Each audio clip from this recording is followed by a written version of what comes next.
Welcome, everybody. It is the first of the month today. Keeping Up with the North is back. And you know what else is back? The first college football game last night. Yeah. Got a fun weekend of college football. Yep. And then next week we got the NFL. So the season's here. The Gophers pulled off the win last night. Kind of unbelievable.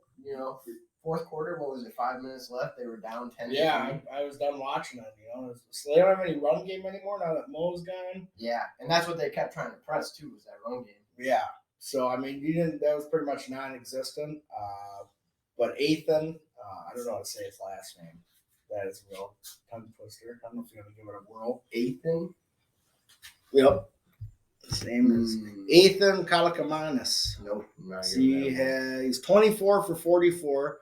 Yikes. It's a lot. At least he threw the ball a lot. He's a young quarterback, sophomore. Yeah. 1 touchdown, 1 interception. But he had the 1 touchdown to Daniel Jackson. Yep. And that was pretty nasty. That toe tap in the corner. Right in the corner of the end zone, dude. I mean, if it was in the NFL, that wouldn't have been a catch. But yeah. But this is still, regardless, for him to be able to get that 1 foot to drag like that. Yeah. Very nice. And then, he had 9 receptions, 68 yards. It wasn't a good-looking win. It was very ugly, but hey, wins a win in college football. You take what you can get. One thing I'd say, though, is that defense played really well. Offense, obviously it looked like there's a lot of things to work out still. Oh, yeah. Quarterback, mobile, can throw on the run pretty well. He looked good at sometimes. Yeah, his deep throw accuracy needs some work. Yeah. And it was like, if he actually could have had another touchdown. He had a guy beat on the left-hand side of the field, and he just underthrew him, threw the pick, and it's like, dude, you got to get over there. Well, yeah. And then you talk about defense, when we talked about defense, Tyler Nubin, 2 interceptions. He's a big dude, man. 6'2", 210, NFL size. Yeah. From out of St. Charles, Illinois. So. And he had a game. That first interception he had was huge. Oh, yeah. And then Trayvon Jones out of Warrington, North Carolina, had 8 tackles. He had another pick. Mm-hmm. So, good for him. But, yeah, the defense looked good. Late, very end of the game, Dragon Cash, game-winning field goal from 47. Good for him. Good for a college. Good for him, too. And now I believe they have Eastern Michigan next. That's not going to be – that doesn't sound like too tough of a That should be a dub. Yeah. But then after that, it gets tough. But, every year we know there's a game that they are supposed to win. On paper, look like they're going to cream them. And they just fumble the bag. They fumble the ball. Yeah, and I don't know about PJ Fleck. He takes us to bowl games, but I think we should have been like 11-2 last year. Instead, they were like 9-4. Yeah, and I think he's great for the program. He brings in a lot of guys, but at the same time, is he that high level of a coach? Yeah, and some people think he runs a cult over there. And that is what they say. That is a rumor. So the Minnesota Vikings just had roster cuts, and we did do our projections on the last podcast. And, we were pretty much spot on. Yeah, we're pretty good. I think the biggest surprise to me, and I think we talked about this too, and you were kind of surprised as well, Joejuan Williams got cut. No. Could we see it coming? Because he started out the camp as number 1, and how quickly he dropped was kind of shocking. He went from first team to second team, and then it was like, okay. And now he's like, and he's like the 4th or 5th cornerback coming in. Yeah, now he's on the practice squad, which means he's still got a chance. Surprised. And I could see him getting turned around pretty quick, go to practice squad maybe for a few games, and then elevate. Or someone's going to pick him up off waivers. I'm just surprised they kept Booth. I get it. He's a second-round pick, and it doesn't want to. Yeah, they don't want to look bad. Right. Want to make it seem like Quasi's content, But he just did his first big major signing with Hawkinson. Yeah, big extension. Resets the tight end market. 4 years, $68.5 million contract extension. That's crazy. But what does this mean for the rest of the tight ends? Yeah, I mean, if you look at it, Waller just underneath of him by 0.125 mil, and it's like, I could see Kelsey getting maybe another deal, but it's not going to be a big long deal because he's already 33. Right. He's starting to age his way out. Yeah, like Mark Andrews, George Kittle. I mean, I can see him getting quite a bit. He could get another big deal because he's within the same tight end space as T.J. Hawkinson. And then, I mean, Darren Waller. I don't know. When he's healthy, he's good, but he wasn't as productive last year as he was previous years. Right. But anyways, we're gonna kind of bounce back to roster cut. And McBride, I was kind of surprised he got cut. Mm-hmm. I know they drafted him in the 7th round, but I don't know. He had a couple of touchdowns in the preseason. I just think he wasn't as developed as they were hoping. They said they had a starter grade on him. Yeah, so I mean, they got Madison and a few others. But now with Kenny going on the IR, we picked up Myles Gaskin from the Dolphins. They just released him like last week. Mm-hmm. So he is here. What do you think? What do you think about him? I know he's a good pass catcher on the backfield. He's got speed. Not the biggest guy, but he's got speed, and I like those little quick backs. Yeah, I'm pretty excited actually. I think that the Dolphins just kind of buried him on the depth chart. He's behind guys like Jeff Wilson, Raheem Mostert. Mm-hmm. So it's like you got those two premium backs in front of you that have speed, that are going to be better in the pass game. Yeah, and then Gaskins. I mean, like you just said, he's good in the pass game. He's caught 7 touchdowns since he's entered the league. He's a good versatile back. I think week 1 we're going to see more Chandler than Gaskins at the 3rd down back spot, just because Gaskins just got here. But I mean, I don't know. We'll see how quick he can learn. It's all depending on how fast he picks it up. I think he's definitely going to be slobbing as 2. I don't think he'll be below Chandler. Yeah. And Chandler, actually, he's going to be returning kicks in the meantime while Kenny's out. So I think Powell's going to be the kick returner. Punt returner. They said that they're going to have Gaskins do kick returning duties. So, or not Gaskins, sorry, Chandler. Chandler's going to do the kick returning duties. So, do we really need Gaskins? Could have kept McBride. Yeah, but we need running back depth. I think they're going to do by committee.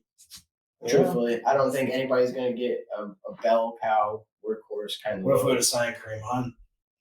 Kareem Hunt could damn near slot him to number 1. We talked about that. Kareem Hunt very well could have been the first halfback or running back on our chart, and Madison takes backseat to him. I don't know. That means Gaskins never comes to town. Chandler 3rd string. I almost see Madison and Hunt being like the same back though. Yeah. Hunt's maybe just a little more bigger, so than a better pass catcher. Yeah. So we'll see. I think Madison will do all right. We'll see. What do you think about Gaskin? You don't. I mean, I know you kind of are frustrated with the pickup. Yeah, well, not necessarily frustrated, but I mean, I thought you would have just got McBride. I mean, did we really need him that much? And do they have that much faith in Madison? Are they nervous about him? I mean, who knows? Right. Yeah. I don't know. We'll see. The first game's coming up a week from Sunday. Yeah, we'll have a preview of that next week. Jefferson's got a big extension on the way. Excuse me. Little caffeine burps. Oh, Justin Jefferson, did you just say he's got a kid on the way? You saw the text. Oh, I did see that. I did not say he had a kid on the way. He's got big money on the way, so better hurry up and get that job done. Yeah, Vikings do say that they're hoping to get a massive extension done with Jefferson. By the end of by week 1. I estimate the coming days. I estimate it's probably going to be about $165 million. Yeah. Think about Devontae's like 130, I think. Right, and Jefferson, that dude's a game changer. So it's like, I think he might be the highest non-quarterback or highest paid non-quarterback. He's the 2nd ranked player in the top 100. Yeah, so we're going to see some big money for him. Or see some big play from him. Right? And after these extensions get done, I mean, we're probably going to be looking at like $75 million cap space still next year. Yeah. The only thing is, where's Kirk going? Are we going to extend him 1 more year? Might make sense. Or are we going to have to find somebody in this draft? Yeah. Or are they really confident in Jaron Hall? I mean, or Nick Mullins, Nick Mullins is pretty accurate too. Actually, watching him dude. watching him in the preseason. Smart guy, quiet. But, Yeah. I don't know. Gets the job done. And then so got captains too. Captains were named. Kirk Cousins. Yep, and Kirk Cousins got a vote from every single player except for himself. So it goes to show what a guy is, how with the little handlebar stash and thing he's got going on. Keep the stash, dude. That's what if he has chains with it? That'd be even better. Super Bowl stash right there. So he's more like a hillbilly this year, I guess. Got Jefferson was named captain for the first time. Good for him. Hopefully shows Addison and the younger guys the ropes. Mm-hmm. TJ Ham, no surprise there. He was captain last year. O'Neill's a captain. Pretty sure he was a captain last year. Harrison Smith, and then Josh Metellus. So he's stepping up in camp. So looks like he's a captain. Danielle Hunter is a captain. And then Jordan Hicks is a captain. And that's probably more of like a veteran. And I always forget he's on the team. Yeah.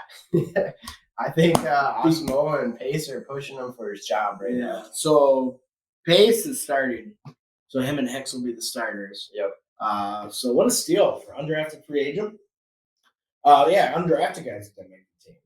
And he was calling defensive plays. Pace and Najee Thompson.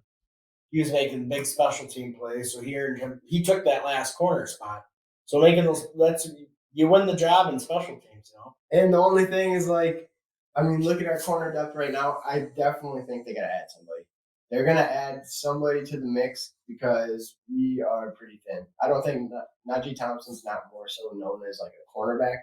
No, but they've also got the safeties. We have Byron Murphy, Caleb Evans, Blackman, Booth. And then Najee Thompson on the roster. That's a good amount.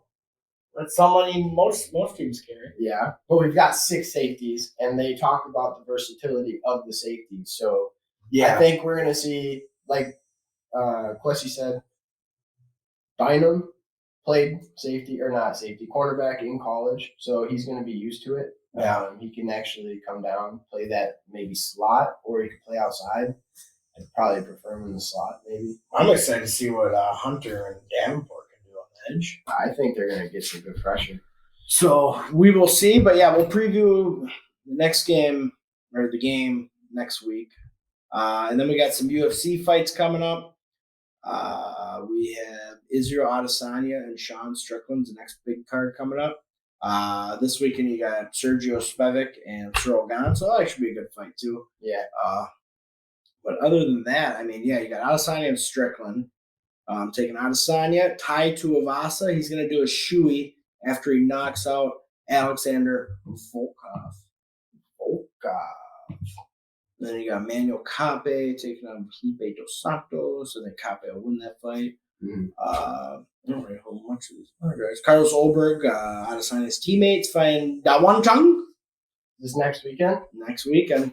Jamie Malarkey and John McDossett. That would be a good fight. It'll be a pretty good. It'll be aight. Won't be the greatest, but we'll see. We'll be trying to tune into that. Adesanya is always fun to watch. Yes. And then we go to no other than the Minnesota Twins, who are so wildly inconsistent. It is like hot streak, cold streak. Up 7 games, back down 5. Then we're going to go to 2, and then they're going to go on a streak. And there's about a month left of the season, so let's tuck ass and let's win some games. We're playing the Guardians again today, right? Today's Texas. Texas, that's right. So we got the Texas, the Mets, the Guardians. I think it's the Guardians again, then the Mets, White Sox, Reds. So it's a tough series. They got a tough stretch to end the year. So they're going to have to win. They could easily lose 2-3 of those series. And we're up 5 games right now.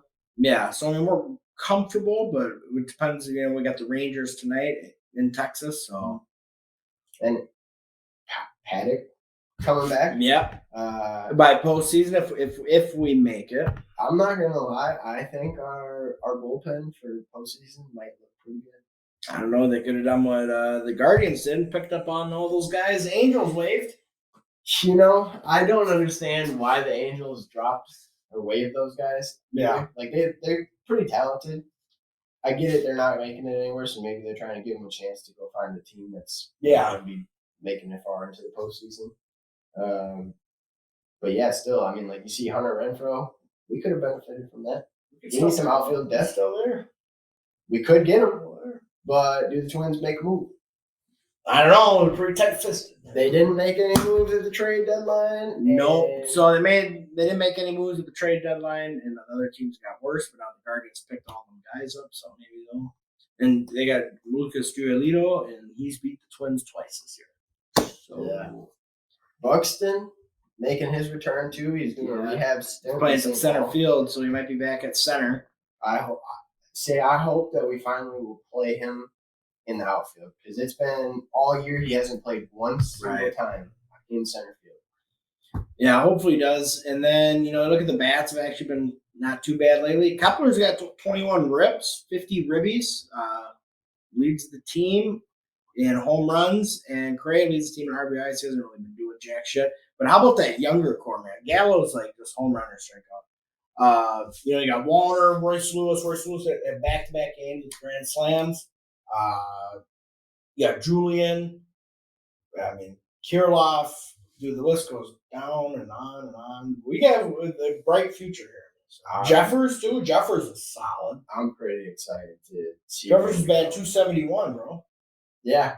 And I don't think anybody's below 200 anymore on the team. Maybe Joey Gallo, actually. Joey Gallo's 176. Yeah, I was going to say maybe Joey Gallo. But everybody else is actually starting to pick up. Yeah. Like I said, I don't know. I just feel like we could use a little bit more depth in the outfield. But if the bats keep staying alive like the way they're staying right now, I feel pretty confident. Yeah, I mean, and then you look at our pitching. Sonny Gray leads the AL in ERA. So, what's his ERA? Joe Ryan, is he back up yet? Or is he still rehabbing? I think he's still rehabbing. Sonny Gray, leads the AL with the 2.92 ERA. Pablo Lopez has the most wins, most strikeouts. So, I mean, dude, we'll see, man. They got to make a push here in the playoffs. Even like if they make the playoffs. Even like these last few series, definitely would be nice to pick up at least 3-4 of them. Yeah. Like win the series. And get a little bit more, like you said. Because we're either playing Texas or Houston as it is right now. But right now, I think it's Texas because they're first place in that division. I'd rather play Texas over Houston. Yeah, I think so too. I know they walked it off on opening day against Houston, but Houston, I don't want to play Houston. Houston looks like they're coming back around. Yeah, so we'll probably play them. Yeah, other than that, I mean, that's it for today. That's about it for today. We'll preview the Vikings game this upcoming week. Yeah. Got any big plans for the weekend? Yeah, we're going to go to the fair, I think Monday, actually. So maybe not necessarily the weekend, but it's Labor Day. So what about you? I got a fantasy football draft tonight. Yeah. At Mr. Dabs a lot. And then that's at like 9. So I don't know. I got my haircut today. And then I work this weekend too. And then it is Labor Day. I'm off 3 days next week. So let's tuck ass and do this damn thing. There you go. All right. Let's keep it up in the north.